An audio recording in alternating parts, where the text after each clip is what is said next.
झाशीची राणी लक्ष्मीबाई यांचं नाव आपण सर्वांनी ऐकलं असेल, सगळ्यांना माहीतच असेल.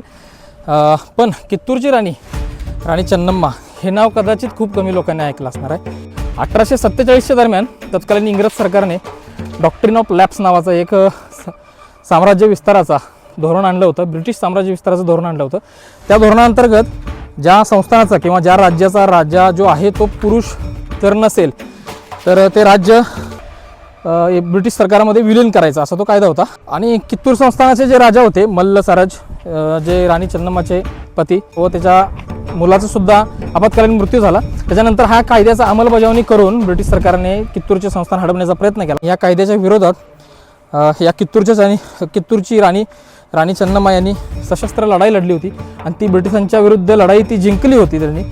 अशा या रणरागिणीचा जन्म ज्या ठिकाणी झाला तो हा किल्ला